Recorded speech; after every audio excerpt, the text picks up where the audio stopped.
We're back on the Bleacher Brothers Sports Network here for another episode of Back to the Dugout. I'm joined by a co-host today, Drew Shula. Drew, how you doing today, man? Oh, I think you're muted. Doing great. There, Talking some baseball. And I got my nasty Nestor bobblehead. there Right. we go. Yeah. There we go. I Gotta also have that. got my, let's see, this one. The Ichiro Suzuki bobblehead that I That's a collector's unboxed right there. just a few days Collector's ago. item. Yeah, that was a collection, but my family's moving, so we decided just to. My parents were like, "Got to throw stuff out if you're not taking it." I was like, "I'll take it." And you know what? I'm gonna unbox it. So yeah, but let's talk some damn baseball. I'm excited. Haven't been on your baseball show yet. Yeah, no, and it's funny, Drew, because I don't know if you remember this, but I think everybody watching should know. I mean, you're the reason this show is titled Back to the Dugout. You were the man with the idea. So this show, it's only right that we have you on at least right now. I mean, we should have had you on here at some point way earlier, but you've been busy. It's been a busy summer, but we're glad to be back here and to all be back doing some work for Bleacher Brothers. So it's good day here. We got to Dolphins training camp earlier this morning. That's why the showtime was a bit later today. It was cool scenes. Commanders, Dolphins joint practice. This isn't a football show, but Drew, I got to know what were your thoughts about practice today?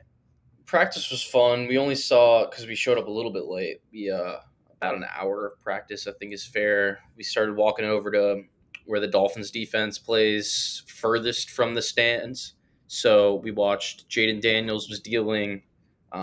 Commanders offense looked good against. It wasn't our full starting defense, but there was a lot of players that'll get significant playing time out there for the Dolphins. So the Jaden Daniels won the day with the Commanders. I almost said the other team that they were, but so the Commanders definitely won the day in the red zone for sure. In fact, they probably won the game, won the day if you were to put a winner. They took away the explosive plays of the Dolphins. They were able to get a little bit of a run game going, the Dolphins, but overall, both teams played. Both teams played pretty well. Yeah, I agree. It was a fun practice. It was cool. I don't think I've ever been to an NFL training camp practice day before, so it was really cool to see that, and especially a joint practice. Got to see a couple Yeah, that's scuffles for there, sure. so that's always a good time. But bringing it back to baseball, we got to talk about something that's not a very fun topic for both of us. Bad news again out of the Bronx. Another deadline acquisition from Brian Cashman on the IL. Before the big news, Enyel De Los Santos got DFA'd. Thank God. I don't think there's anything good about that move at all. I didn't even throw his numbers on the notes today because that's just how poor of a relief pitcher he was for New York. But that's not the big piece of news coming out of the Yankees after their series in Chicago. Jazz Chisholm, their big headline piece in the trade deadline, hits the IL with what is still being kind of graded right now. It's being called like a UCL sprain. I think he's on the 10-day IL right now. I was kind of checking every hour just to see if there was any news on it, and as right now, I don't think there is any update. Drew, initial thoughts on how big of a blow this is to the Yankees? What I was going to say was, wow, what terrible luck the Yankees have, but they traded for someone with injury history. Yeah. So, is this injury related to previous injuries, or is it a complete different body part? Jazz, to my memory, I don't think Jazz has ever had an elbow injury before. Okay, well, I mean, you don't really want to call it like injury, like what's the word? Like this guy's injury riddled, kind of. But he's had a lot of injuries in the past. I guess unfortunately, this is not a reoccurring one, so that sucks because it takes out a good batter in the Yankees lineup, and I don't honestly think that they have too many of them because they're relying on they got the best duo in MLB history in Judge and Soto, but after that, um, Ben Rice, he's Ben Rice, which is fine for a rookie. Uh, Mm-hmm. we don't get a whole lot of hitting out of the catcher position. Verdugo is underperforming. DJ's better retire. So you take a bad bat out of the lineup, and you take a very versatile defensive piece out of the infield. You can play infield, outfield. You can play multiple positions in the infield and outfield. So overall, we lost one of the best utility guys in the game, but also like he's had an injury history in the past. So Yankee fans, like I wouldn't go saying like, oh, we're the most unlucky team. we got what we signed up for. Maybe a little less. I'll say that he probably should have played more, but Yeah, I agree. It's I like what you said there when you said we lost like one of the best utility guys in the game because that's pretty much what he turned into on the Yankees. He was an outfielder on the Marlins who was just on a dying franchise, completely dead from the veterans to the rookies. I mean, terrible situation there. Gets a really good change of scenery, and not only that is way more versatile with the Yankees. He's playing third base at I would think is a well above average clip. yeah, He's making great plays, but you're right with the whole, we signed up for it. We all knew the injuries Jazz had in the past. Even in his debut with the Yankees, I believe he had a hard slide into second base where we thought he was injured there too. I think that was in Fenway, but I mean, the injuries are there. We knew at some point he was going to get hurt. It's just when he's a guy who's hitting right now at a 316 clip with an OPS over 1,000 and 7 home runs, it's a brutal loss. You're losing the biggest spark out of your lineup right now. Arguably, that's not Aaron Judge and Juan Soto. And when you look at the bottom of the lineup, there's just way too big of a gap there now. But we gotta think about the future now. There's still season to be played. There's still the rest of August, September, and then there's the playoffs because the Yankees are right there in the AL East race. The Orioles, they don't seem to be giving them I guess much of an easy route to the first place, and the Orioles aren't helping their own cause. So it's anyone's game really at this point in the American League East still. But now the Yankees got to think, who are they going to pivot to? Who's a guy that we could play at third base? Who's a guy we could play in the middle infield? And who is a guy who can have that same impact that Jazz Chisholm has? Easy answer, nobody has that impact. I mean, no one that has the swag like Jazz does, and I guess the aura that Jazz does in that lineup. But Drew, I mean, I think the real clear cut option here, and I've got his graphic that I'm going to pull up for both of us, but I think the clear cut option here is Oswald Peraza. I mean, I don't love it. I think Oswald has been ruined as a prospect. I know you agree with me when we're talking about that, but he's been better. I mean, he's a 240 hitter this season in the minor league level, but the last 30 days he's hitting for a near 270 clip with a slug well over 500. So he's hitting the ball like he's hitting the ball. That's all we need him to do is just put the ball in play. Drew, any expectations for Peraza? He's been recalled. Do you have any, expectations for a prospect that's already kind of come up and has had his moment maybe? my expectation, don't be an easy out, and this essentially goes for everybody. I think in baseball, if you want to be a good baseball team, you got to have. You're not going to have outstanding production at the bottom of the lineup, but have good enough production where you could survive. We know, we're paying Judge a lot. Whether we extend Soto's to be seen, but he's still getting paid anyway. So we're not going to be spending a whole lot on a extremely balanced lineup, which is fine because those two guys are the best players in baseball. So you just need guys that can survive. You need guys that can, which is Jazz was doing more than surviving. He was thriving. Perfect swing for Yankee Stadium, right Mm-hmm. in fifth. Ben Rice was very hot at the beginning, but we need. I want a guy with sustained. I won't even say success. Sustained, limited production. Like Kind of get like on. what we saw to Oswaldo to start the year. Like Yeah, yeah, for sure. Get on base. What do you think is a reasonable 280 on base percentage? I don't know, for him, three. I would say that's far reasonable. Yeah, that's a very reasonable on Get base. on base 280 to 300. Put the ball in play. That's a big thing for me. I don't think strikeouts are. Don't be striking out. Make the defense work a little, but also have sustained at bats. I don't want you popping up to third base within the first pitch. And then defensively, don't be a liability because defense is very important. Jazz was making outstanding plays, and that was a position that he was foreign to. So, yeah, I mean that's I guess that's all I'm asking for. Limited, but don't be an easy out. Don't be Trent Grisham. So Yeah, I mean I'd say that's very very fair out of you to say for Peraza. I mean he's a guy we had high hopes for coming into this season and even the past couple of seasons. The numbers right in front of us, the 73 WRC plus, the 89 WRC plus. The season doesn't look good at all. That's way below average production, but you mentioned the on base and just putting the ball in play, the slug, the on base. It's been there the last month. He's really began to put it together. When I saw him play personally, he was hitting the ball pretty hard. Just something I kind of took note of, but he's not the only one that can have at least an effect on this team. There's a guy who should have gotten his shot before we even traded for Jazz, was called up, never got his moment, and that's one of our kind of sitting in the middle of the top 30 in our farm system, and that's Jorbit Vivas, a guy who's been really, really good. He's kind of been regressing recently. I think part of that is just mentally when he saw Jazz getting traded, he kind of knew there's no real hole for him to kind of fill anymore. Now he'll probably do a lot better if you call him up. This is a guy who's earned his shot. Drew, do you have any opinions on Vivas? I mean, I know he's kind of an under the radar prospect for a lot of people, but I mean, could he help? I mean, you see he's versatile at second base and third base. My opinion on Vivas is let's give that guy a chance because look at that on base percentage. 381 all time in the minors. That'll play. Lower that by 100 and you're still fine. Yeah, no, that'll play. That's a big thing for me is on base percentage. Clearly, MLB teams value that, or else people look at it more than average nowadays, which is good. Batting average will always look a little sexier, but on base percentage is more important. That's why OPS is probably like it's one of the best stats to figure out who the best hitters are. Combine that on base percentage, combine that slugging. 795, lower that by 150, and you'll still play and still be on the Yankees. Yeah, you'll still play for us, and you'll be all right. Defensively, I am not very aware on Jorbit Vivas. I won't lie, but yeah, I mean, defensively, he just offers that versatility. That's pretty much his bread and butter for us at this point.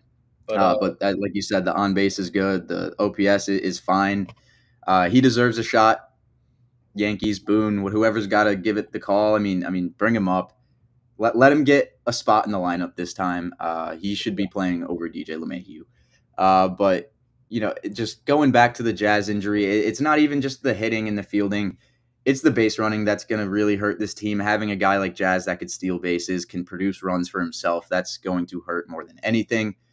On the positive sides of the Yankees, we saw Soto hit 4 home runs in 2 games. That's pretty special. Hit 3 home runs for the first time in his career. Jason Dominguez has looked really good in his rehab this season. He's hitting near 300, near 350 on base, and in slug that's near 500. 6 home runs, 21 RBIs for him in the last 30 games. He's been really, really good. Drew, are you excited to get Dominguez up? Because I feel like this moment can't come sooner. Yeah, I'm pretty excited.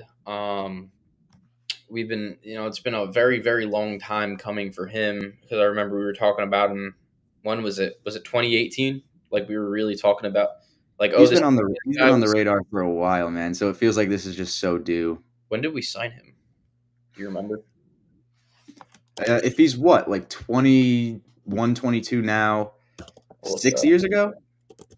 Yeah, something like that. This was 2019. Yeah. That is when, so 5 years ago, about a little more because it was at the beginning of the year. But man, yeah, I'd love to see Dominguez up. He's got that injury riddled history. Whoop whoop, go Yanks. Seems like a recurring theme, but maybe that's a discussion for another day about our training staff, which I've thought for a very long time. But that's all I'm going to say on that. You don't want me going off on a tangent about that, but yeah, I'd love to see Dominguez because I think if Dominguez does work out, maybe he starts really hot, like has one of those Gary Sanchez type rookie seasons.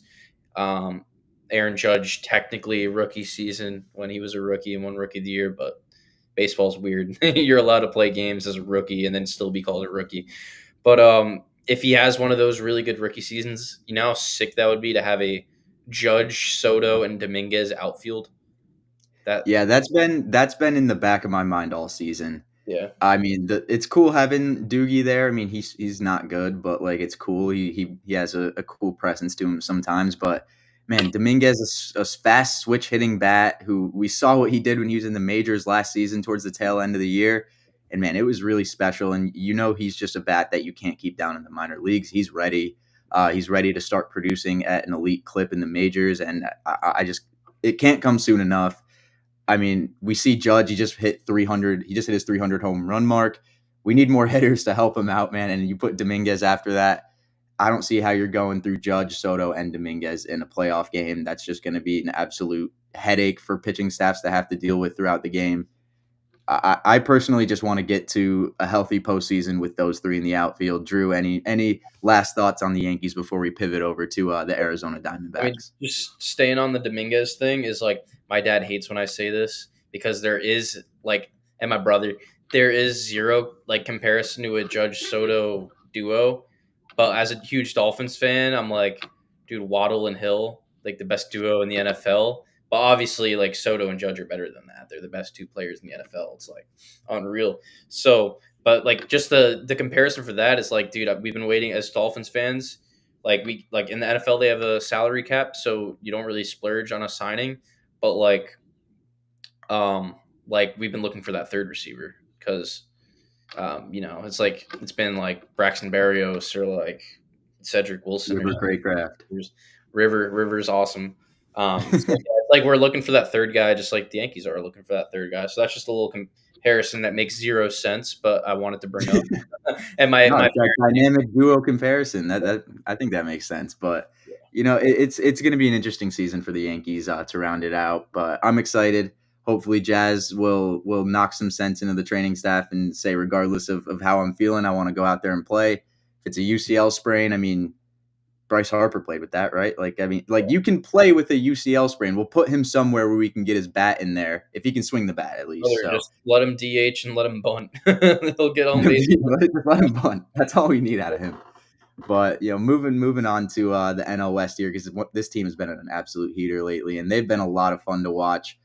Drew, I'm throwing on this tweet from Jeff Passan, the best journalist in the MLB realm. This was from yesterday, so they played a game since then. So they're actually 20-5 since the All-Star break. But I mean, look at the numbers. I mean, it's just been unreal. They're first in runs, batting average, second in on base, first in slugs, second in home runs. They're about as hot as you can get. Drew, are you getting any 2023 Diamondbacks memories from what you're seeing out of them right now, or are kind of letting them fly under the radar still?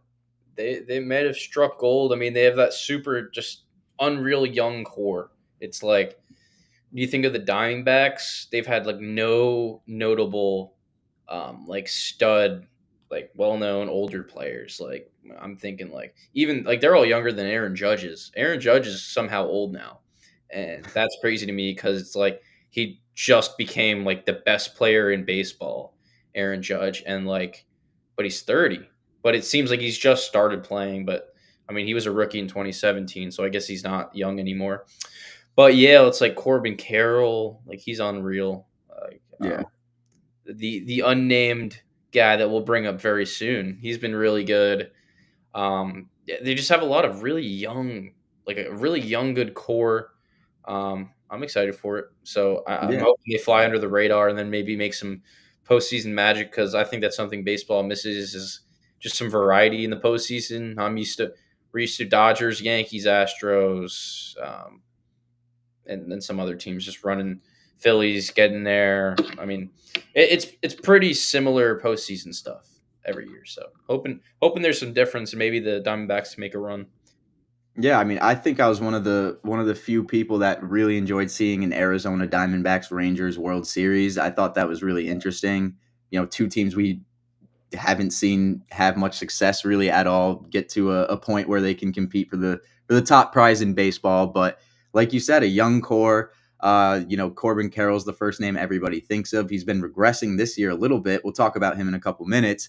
But it's been this one guy that kind of flies under the radar, like most of this team does. You're thinking this young core. You're thinking Carroll, guys like Gabriel Moreno behind the plate, and other players like, Ketel Marte is obviously not very young, but you think of him immediately when you think of the Diamondbacks, Perdomo, Jordan Lawler in the minors. But this guy's kind of flown under the radar, and he's been on fire as like one of the best players in baseball recently.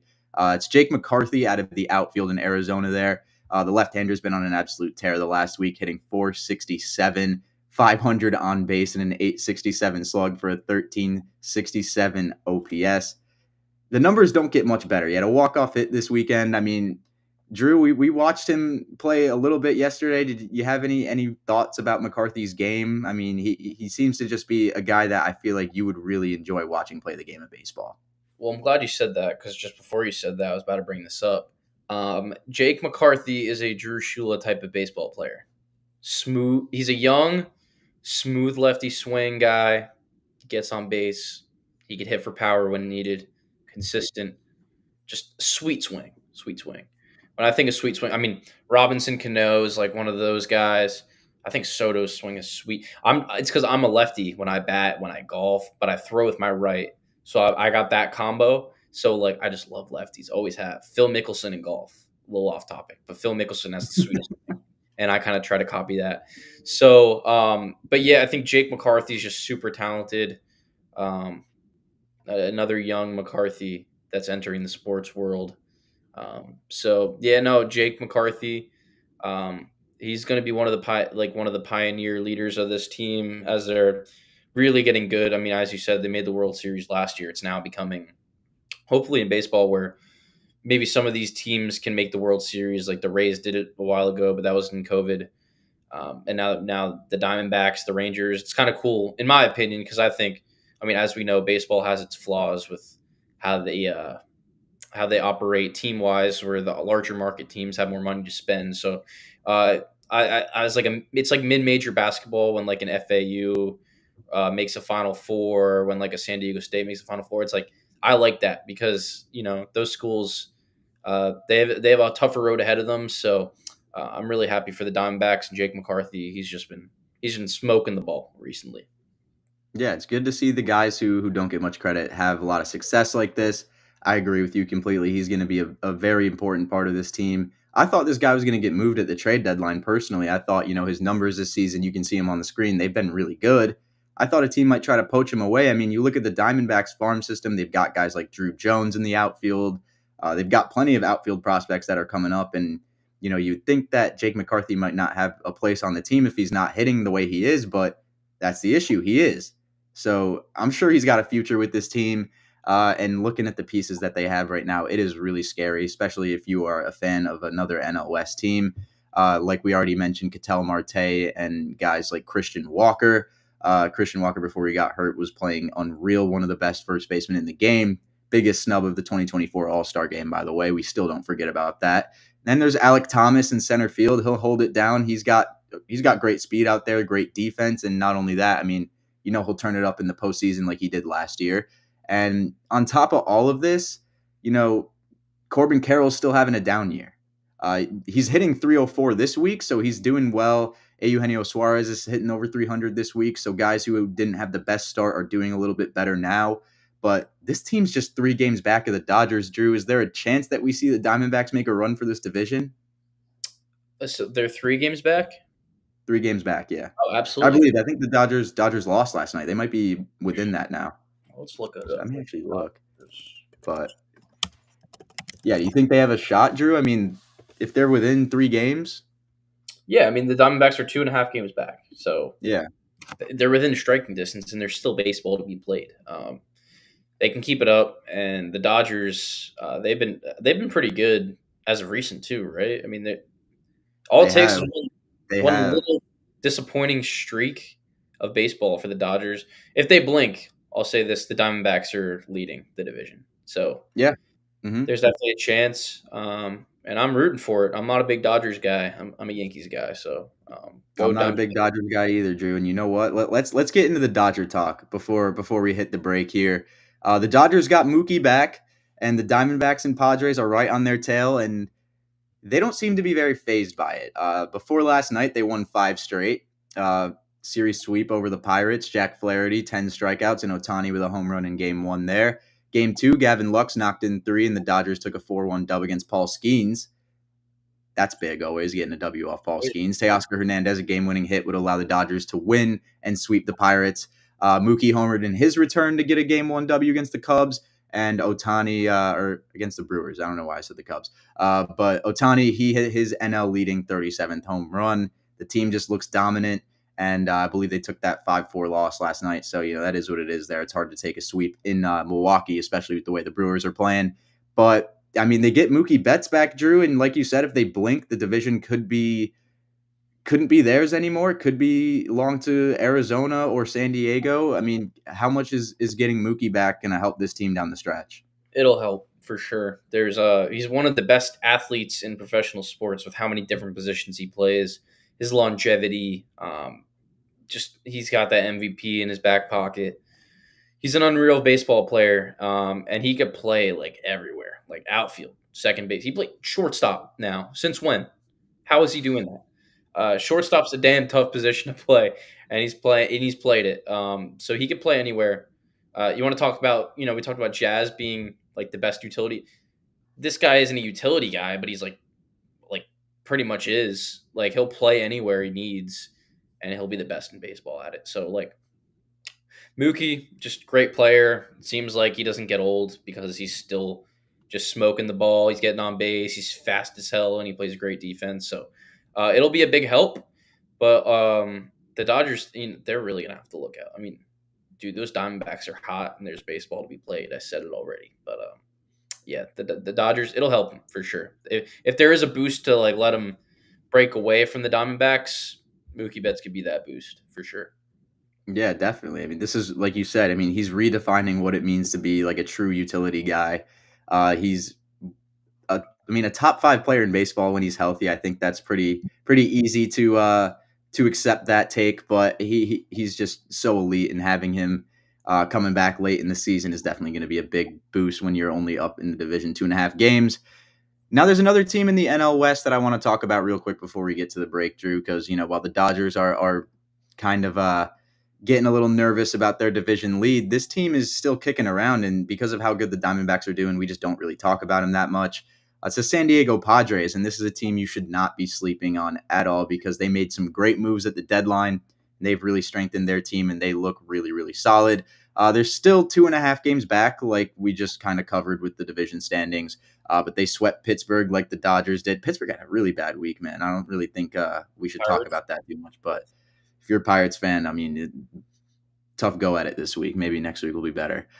David Peralta. When was the last time you heard that name, Drew? Like 20, like 15. David Peralta, the last 7 days, has hit for a slash line of 440, a 440 on base, and then a 920 slug for an OPS over 1350 with 3 home runs. David Peralta's been mashing, and it is so much fun to watch. And not only that, I mean, you got a vet, one of like the, I guess you could proclaim him unk in the league. Like if you're thinking unks, David Peralta is like that guy. Like then you combine that with the young like phenom that is Jackson Merrill, who had an amazing week in his own. I mean, it's going to be really tough for any team that's going up against an NL West team that's not the Giants or Rockies right now to come out with a win because these teams are really, really hot right now, and it is so much fun to watch. If you're somebody who can stay up late, I mean, tune into these Padres games, these Dodgers games. They're going to be worth it. But Drew, you got any thoughts after I just put some pretty crazy David Peralta numbers into your head? I mean, I just didn't expect that. That's like I'm trying to No, think right? because I'm more of a football guy. I love baseball, but I watch more football. That's like shoot. I mean, like I guess like Jason Peters was really old, and like he just made it like a first team All Pro, someone like that. Like just old. David Peralta's been playing some baseball for a long time, maybe Let me since look at let me see when he debuted because I didn't even I thought to look at that, but He was definitely in MLB 2K13, which is like one of my favorite games of all time on video games. Drew, his debut date was June 1st, 2014. Yeah, so he was in the game. I think he was young. Yeah. So we need for 2014. So that's 10. Yeah, he doesn't have another 10 left in him. I thought it was like maybe like 2009, and then we can get him to like 2029. But nah, He might he's have another 10 left in him, dude. I mean, if he's hitting like this, yeah. we might see it. Maybe this is the new sport where you could play until you're like 70, like you're fucking well, excuse my language, but like golf a little bit. So yeah, who knows? Good for David Peralta for that. Yeah, good on David Peralta and good on the Padres for staying in the NL West race here. We're about halfway through the 4 to 5 o'clock period, so we're gonna take a brief break here. We'll be back in a couple minutes to talk about Cleveland Guardians, Houston Astros. What else do we got? Cincinnati Reds talk, and then we're gonna get into what's coming up this weekend, and that should take us to the end. But I'm Toby Shulman. This is Drew Shula. We will be right back.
back. Quick break. I don't even know if that was a couple minutes, but we're back on the Bleacher Brothers Sports Network. Here on Back to the Dugout. I'm Toby Schulman. Next to me, Drew Shula. We talked a lot of baseball in the first half. We talked the Yankees, some Dodgers, a lot of NL West stuff, the Diamondbacks, the Padres, all good stuff there, but we still got a lot to cover from this week still. We've got the Cleveland Guardians now on the docket, Drew, and this team just won't go away, man. They're pesky, and they are really, really good at baseball.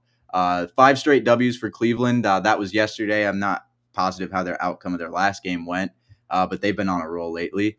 They swept the Cubs, and they took 2 of 4 from the Minnesota Twins, so a big split there with a division rival. Stephen Kwan, Bo Naylor, they look great this week. They showed some power. Got a quick 2-1 dub there in game 1 against the Cubs. David Fry, J-Ram, they showed some power as well. But it really was the unsung hero of their rookie, Jackenzie Noel. Drew, I don't know if you've seen this guy at all. I mean, he stood out to me because I was pronouncing his name brutally wrong for like the entire time he's been in the majors up until last night when I finally figured out how it was pronounced. But he homered twice, I believe, this week, or 3 times, and one of those being a 430-foot bomb. It's just so many random pieces from the Guardians, like Rajai Davis when he was on the Guardians doing what he did in the postseason.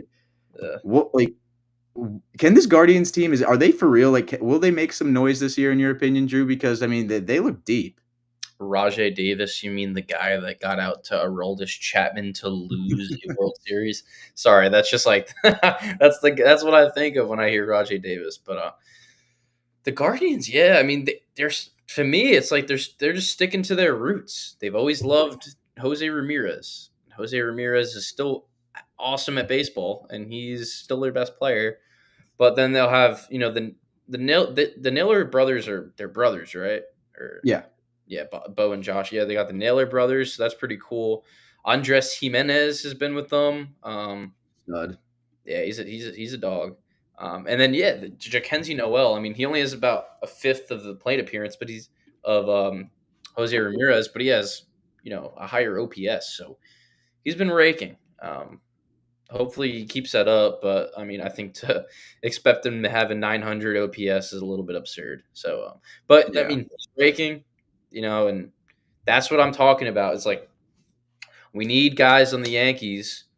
Not that just could pull a Ben Rice and be good for a week, but sustain success a little bit. You're not going to be able to pay every single player you want. It doesn't work.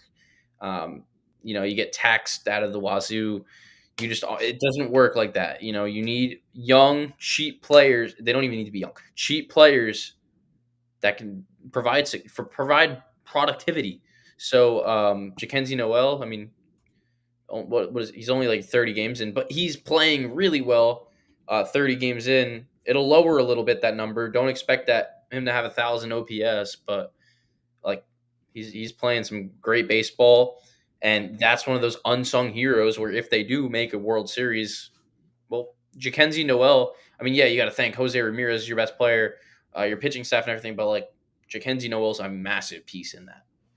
Yeah, I mean, he's been really great, and it's like it's not even just the short-term success. Come up and do something that you're really good at and do it productively. You hit home runs, hit a ton of home runs. You hit doubles, hit a bunch of doubles, steal bases, bunt, steal a couple bags. I mean, find something you're good at and just do it. And I feel like that's what a lot of Yankees players just get lost in. They're trying to do too much.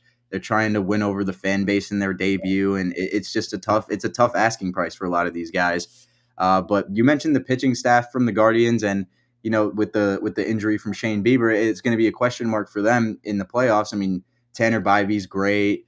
Tristan McKenzie can be solid as well. But, I mean, Alex Cobb had a solid 5.2 inning outing. If they can get Alex Cobb, I knew you'd like that. If they can get guys like Alex Cobb to be working, I mean, that's gonna be night and day for them in terms of the success that they'll see on the mound. But they're clicking. They've got a big test this weekend against the NL Central leading Brewers. I would definitely tune into that if you were bored this weekend, because that is going to be a really good series. But it's really all I got for the Guardians. We're going to move down into the AL West. And, Drew, I don't know how you feel about the AL West. I personally get really annoyed talking about the AL West because it is the same 2 teams that are like competitive with the Rangers, kind of just hovering there with some decent offense. And then the Angels and the A's. It's not a fun division to really look at because the Astros started so bad and now they're back. I mean, they're back. Like the Astros are absolutely back. Before yesterday, they were on a 7-game win streak. And they took a series win versus the Rangers and swept the Red Sox, and then another series win over Tampa Bay. So, I mean, they had some pretty decent comp in that stretch. Yeah. Obviously, Tampa Bay a bit depleted from the deadline, but the Red Sox, they've been playing good baseball lately. The Rangers, they're not a bad team at all in their own right. But it's the stars that are coming out, and they're actually showing up now, Drew, which I don't know if you felt the same way, but seeing guys like Jeremy Pena slump, Jordan not hit a bunch of home runs right away, it worried me for this team, but those worries have dissolved. Bregman hitting 500 the last 5 games, Jordan hitting 444 the last 5 games with 3 home runs, and then Jeremy Pena hitting near 500 as well in the last 5 games. So now it's the stars that are starting to click for them. How important is having this core guys like Jeremy Pena, Jordan Alvarez, Alex Bregman? How important is that for the Astros to have them be at the top of their game at this point in the season? Well, they started in a hole, so really important. Like you can't afford to drop games now because that's what happened. You started off so slow with Jordan, Pena, Bregman, Hunter Brown, like those type of guys. By the way, Alex Cobb, Unk. That is like my NPC starting pitcher. Good for him for sticking around though. Like, geez, I mean, everyone remembers him getting absolutely plastered by a baseball in the head. Oh, yeah. Yeah, that was bad. That was really bad. But fun fact about Alex Cobb, he pitched a damn shutout about my Yankees, the only game I've ever been to Tropicana Field. We lost. We used to lose all the time when I'd go. So, but all right, back to the Astros. Yeah, like if you're an Astros fan, you needed production out of those guys. That's the backbone of your team. It's like Aaron Judge and Juan Soto not hitting. Imagine how bad the Yankees would be. Right. So, yeah, like because then that puts the load on a bunch of other guys. That it's not fair to do that. They're not that good to put a team on their back. It's not their role. So the Astros needed it. But yeah, I'm not a huge fan of that division in general. I'll always be a fan of the AL East. My Yankees. I kind of like the NL East. I hate honestly, I hate the Central. Like They're just kind of boring. the NL Central is like historic with like the Cubs, but like, dude, those teams are never serious.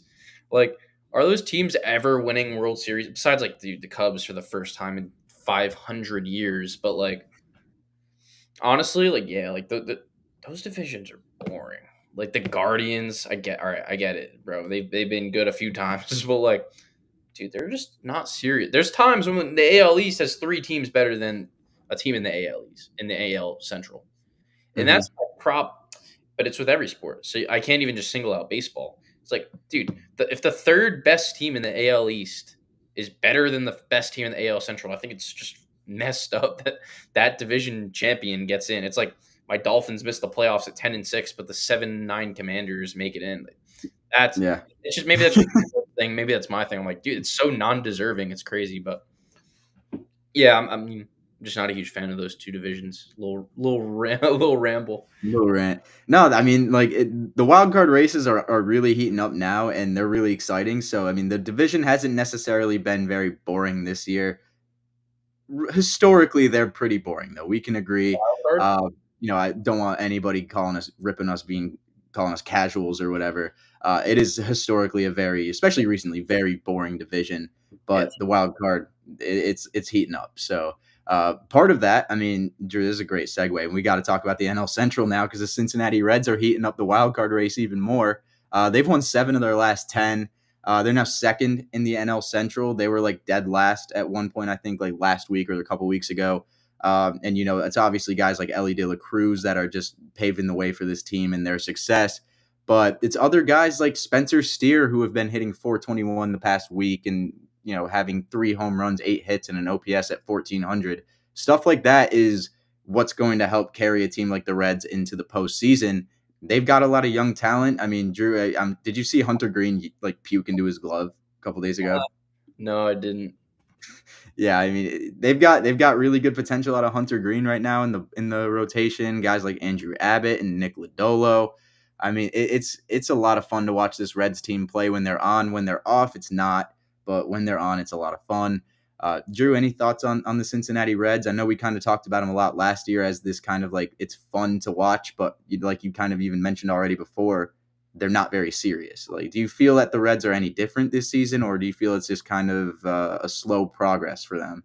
Nah, I think it's slow progress. At least they're fun now. The Cincinnati Reds were probably the most boring franchise to ever exist, as like maybe like the Sacramento Kings. But because when Ellie burst on the scene, he was hitting for a cycle. That was dope. But what I was looking for it. What do they call Ellie? You mean stolen base man? Where he leads I don't know. outs, stat pads, stolen bases off bad catchers. Um, yeah, so that was so Yeah, funny. there's some Ellie hate, man. I mean, Ellie leads the league in stolen bases. I believe he's got 59 currently, and he also leads the league in strikeouts. So the two kind of polar opposite stats in terms of production. He creates a lot of runs for the Reds, but you could argue he also ends a lot of hopes for some too. Yeah. That he's 22 years old. I think people should cut him some slack. I mean, that's like me and Drew in a year going up there to the big leagues and thinking that obviously it's not the same thing, but thinking that a guy 22 years old is going to be hitting for an absolutely elite level when he's a guy who sprays the ball everywhere, can run just all over the field, one of the fastest players in the game. There's a lot of hate to go around for that, obviously, but he's so exciting to watch. We're going to talk a little bit more about this Ellie and Bobby Witt matchup coming up, Drew, because now we're getting into what's going on this weekend, and that was my headline series to watch this weekend. I had an article on BleacherBrothers.com if anybody was willing to go take a look at that. It's still up under my profile. That link is in my Twitter bio if you want to go take a look at that. But I kind of analyzed the matchup going into this weekend. And, Drew, we're looking at Bobby Witt Jr. versus Ellie De La Cruz here.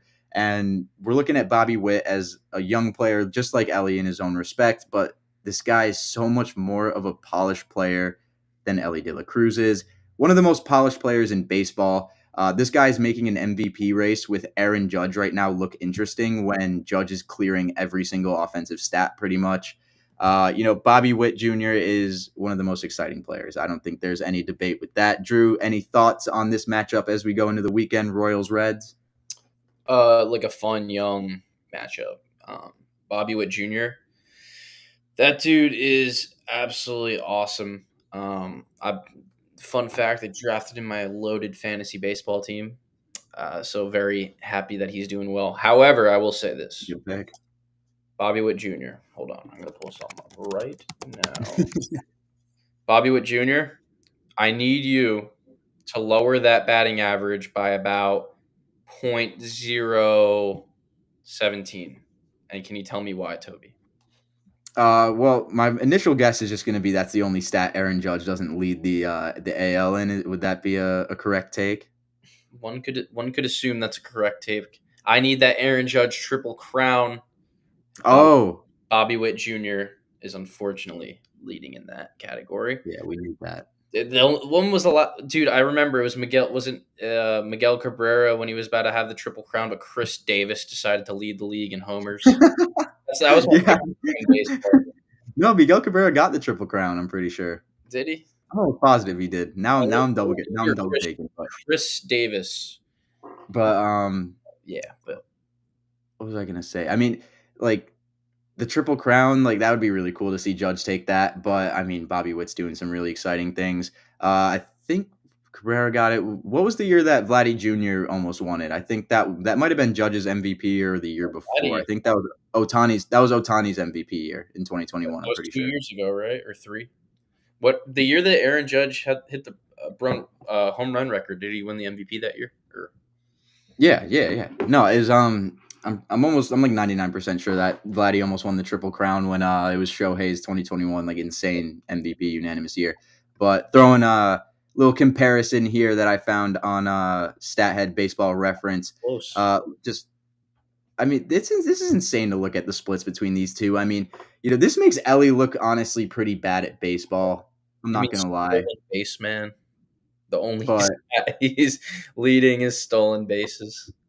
I'm surprised Bobby doesn't have at least like 30 right now. Right, bro? That's what I thought. Like 59's a lot right now, dude. Is he batting That's a lot. leadoff in the lineup, Bobby? Ellie or Bobby? Bobby. Yeah, I'm almost positive he is. Yeah, I would have He's got thought to be. it'd He's be got the more most than. speed. If he was batting third, I'd understand, but like lead off, get on, steal a base, do your job. Like I would have thought he'd have like 30. Because is he the fastest player in baseball, or you think Ellie is? It's between Ellie, Bobby, and Corbin Carroll. I think those are like the three, like you're not catching any of these guys, and then everyone That's else what is I just think whatever. of when I think young baseball players. Those three, Anthony Volpe. I'm a Giancarlo Stanton. big show guys here, and I when they had those young cards, I had all of them, and Peraza and some other NPC dudes. I even forgot their name, like Michael something from Colorado. Michael Toglia, bro. No disrespect to Toglia. He's raking right now. Good. I'm glad he had a smooth swing. I loved him in my lineup. But yeah, yeah, dude, that's crazy because that makes Bobby Ellie look awful.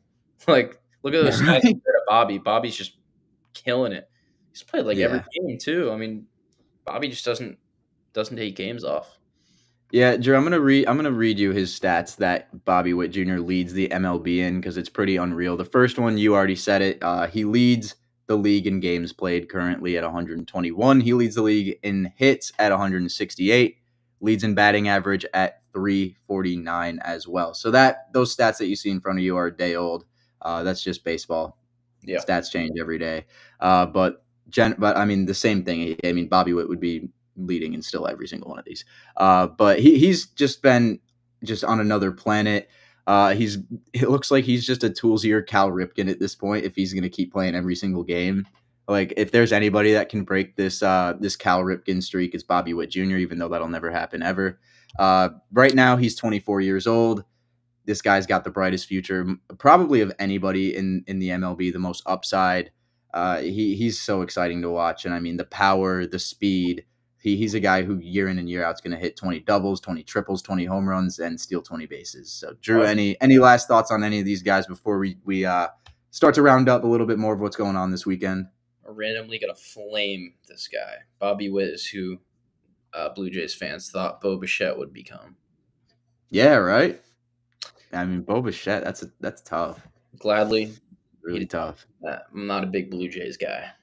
No, we notice how we don't really talk much Blue Jays on the show. They're Lame. just kind of Trade, they're kind of there. trade your future for Dalton Varsho, buddy. That was insane. The Dalton Varsho trade will go down as one of the most insane trades Oh, like ever to me that they what's could have that made. called? Like something spending. Like you're just excited to buy something. Impulse purchase. Impulse purchase for sure. They impulse purchased Dalton Varsho, You got to be a little and then he stingy was like, with money, and by money I mean stingy with your assets, meaning your prospects and everything. And they let him go. I mean, they let their prospects go for a decent player. I don't know. yeah, they've had no luck with the prospects. They either come up and then they get suspended for PED use, or they get traded Do for you remember? Dalton Varsho, who at one point was like the worst player in baseball. At one point, he did pick it up. He did pick it up a little bit. He's still Dalton Varsho though. Let's not forget that. More of what's going on this weekend in the world of baseball. The Diamondbacks look to stay hot against the Tampa Bay Rays, and this should be a pretty interesting series, Drew, because Zach Gallen gets a start on Saturday. He's been a little bit, this year, but I mean, he's still Zach Gallen. He's still one of the more feared pitchers in the National League. So that'll be fun to see him get a start in the Trop. And then on Sunday night or it's not Sunday night baseball, but it's just on Sunday. Brandon Pfaadt of the Arizona Diamondbacks will be taking on Taj Bradley. Taj Bradley was insane from June and July, and then ever since August hit around, seemed to kind of hit a wall. His last few starts haven't been great. He killed me in I think I had him like over 16 and a half outs or something, and he's got killed. It is what it is there. Whatever. But Brandon Pfaadt, a great pitcher in the Diamondbacks rotation. That should be a really fun series. Drew, you got any thoughts on that? I mean, I know it's the Rays, so it's like kind of whatever, but the D-backs, man, I like the D backs and Zach you like Gallen. Yeah, it's not his best year, but he's a great player still. Hoping the D backs sweep those Rays. And yeah, I mean, not too many thoughts though on that one. Won't lie. Yeah, no, that's kind of how I feel. It's just we want to see the Diamondbacks keep winning because that's a lot of fun. Guardians at Brewers, like I already said, that'll be a really really fun matchup to see these two division leading teams face off. especially the way that the standings are looking out right now. Once we're done rounding this up, we'll take a brief standings, little recap, and then we'll kind of, I guess, be done by that point. We only got like 8 minutes left, but uh, Red Sox, they're taking on the Orioles. So this is one I'm going to personally be paying attention a little bit to, Drew. I don't think I'll be watching this series, but I am going to be looking at it because the Red Sox have been playing some decent baseball lately. Brian Bella, Cutter Crawford, and Tanner Houck, they all had really good starts this week against the Texas Rangers. Those aren't going to be the guys that are taking the ball this weekend, I'm assuming, but it's next man up for the Red Sox at this point. They just got to keep playing some good baseball.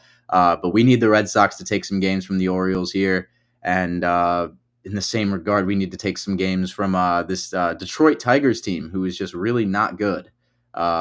After a bad series against the White Sox, I'm going to call this a bad series against the White Sox, Drew. We should have swept and shut out every single game by 20 runs. That is an absolutely ridiculous thing to go and lose a game to the Chicago White Sox by 10 runs. 12-2 was the first score of that series. How many wake-up calls do you need?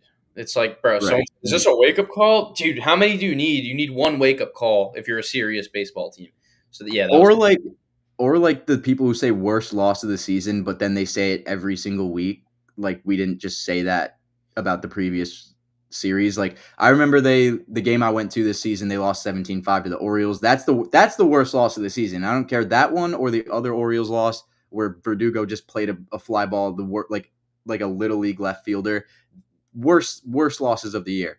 A 12-2 loss to the White Sox, yeah, it's a wake-up call, but it's not the worst loss of the year. Like, it doesn't matter. This White Sox team's like 28-99. Like, it really doesn't matter. I mean, it does matter in the terms of the division standings or whatever, but, I mean, it's not the worst loss of the year. That's a little rant from me. I just hate people who say that. It's really annoying because at the end of the day, there can only be one worst loss of the year, and I think we could agree it didn't come this week. But it's definitely a wake-up call there. We'll see if the Yankees can take some W's over the Tigers. God, they need it. The Dodgers, they're going up against the Cardinals, who have been decent. It seems like whenever the Cardinals play good teams, they step it up, and they just recalled Jordan Walker, so we'll see how he does. He got a little bit of a reset this season in the minor leagues, but he's back, so we'll see how he does there. And those are really the only notable matchups I had this weekend. There are other matchups, obviously. I mean, if you're a betting man, go play some props or whatever on whatever games. I'm sure me and Drew will get our fair share of that in this weekend. But let's look at the standings real quick before we get into the power rankings recap, and then we'll be done here, Drew. AL East, the Yankees got sole lead of the AL East right now. We're half a game up. Baltimore Orioles in second, Boston 7.5 games back, and then Tampa Bay and Toronto are rounding that out. Cleveland, they're 4.5 games up of the Twins. The Royals are 6 games back, so this is a huge series for the Royals if they want to come into Great American and sweep the Reds. You could be looking pretty good in the division against teams like the Twins. But the White Sox, they're in last, and then the Tigers in fourth there. They're nowhere close to contention for that division at all, obviously. Astros 3 games up of the Mariners. Their lead's starting to really lengthen now. And if you're the Mariners, you got to start wondering when are you going to start panicking. Probably be like a month from now if you're them. But yeah, 3 games back's not a very good a good thing for them. Rangers 9.5 games back, man. That's brutal. Angels, A's follow it up. A's are actually in last place now, which is sad. NL East, Phillies are up by 6 games, and then the Mets are only behind the Braves by 2 games as well. Washington and Miami to round that out. Milwaukee up 8.5 games on the Cardinals. So the NL Central went from being super competitive to like not competitive at all in like a week and a half. Milwaukee's kind of just running away with that at this point, and it's just going to be whatever team can maybe scrape a wild card spot out of there. But Reds, Cubs, Pirates all follow the Cardinals after that. And then the Dodgers still 2.5 games up in the NL West, like we talked about, Drew. And then the Dodgers, not the Dodgers, the Giants and the Rockies bottom out the 4th and 5th spots. Padres in 3rd, Diamondbacks in 2nd. That's the standings currently as we get into the weekend. Now let's take a quick look at the Bleacher Brothers power rankings. This is the first week we've done power rankings. Drew, did you see the power rankings, or have you? I did not. Just didn't really get a chance to look. Well, you're going to see now. We've got the first edition of the Bleacher Brothers power rankings. We're going to kind of adjust it on show today because a lot's kind of changed in the last couple of days. Yep. But I'm going to throw that up here now. So this is what it looked like.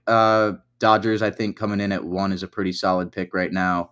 They're just probably the most dominant team in baseball. Guardians as well following that. I personally have got no issues. Top five to me looks pretty solid. I think the Diamondbacks should honestly slide into that 6, maybe 5 spot at this point. Padres, Twins, Royals, it's fine by me. I don't think any NL Central team fits in this at all. Drew, any thoughts? I mean, this looks decent to me still. You read my mind because actually I think that you should just swap where. All right, I'm overcomplicating it. Put the Diamondbacks at 5, slide the Phillies down 1, slide the Brewers down 1 because I think the Diamondbacks are better than the Brewers. Brewers actually, I think, have a decent team. It's kind of weird. They have like a motley crew of players. Like I didn't know Aaron Savella played for them. Now Frankie Montas. They actually have a loaded infield, like loaded. But then Yeah, dude. don't think they have an outfield at all. Like there's not one notable player. It's all right. And they got like Jackson Chorio, Garrett Mitchell, Sal Frelick, like just some guys who like, Yelich is hurt obviously, but they've got young good players there. And then yeah, I'd probably maybe even move the Phillies down a little more. I mean, maybe it's just the nostalgia of when we beat them in their own park. Yeah. Yeah, no, overall, I think the 10 teams is fairly accurate. I don't really see anyone else that should be in there. Yeah, I agree. Maybe switch the Yankees and Orioles right now. It's just a yo-yo at this point. But that's all we got for you guys today here on Back to the Dugout. I just want to thank Drew for coming on again. It's always great to have someone to just bounce stuff off of. So I appreciate you coming on and helping us out today here and giving someone else that's watching something else to look at that's not just me. For everyone watching, thank you so much for tuning in. If you're watching the replay, I really appreciate it. Like the thumbnail said, we have new episodes every Monday and Thursday at 2 p.m. 4 p.m. time, obviously, was just because we were at Dolphins training camp, but normal 2 p.m. start time from here on out. But that's all we have for you guys today. Go watch Ellie and Bobby Witt Jr. this weekend. That's going to be a fun one. And tune into any of my articles if I got any picks. I know I've been pretty cold, but had a good week last week. So, Drew, hopefully we keep it rolling, man. Sure. But you got anything for the people before we sign off today, or go Yanks? And it was really fun being on today. Yeah, man. Well, we got to do it again sometime whenever you want to come on. I'm down for it. So let's do it. But as always, thank you guys so much for tuning in. I'm Toby Shulman here on the Bleacher Brothers Sports Network for Back to the Dugout, and we will see you on Monday.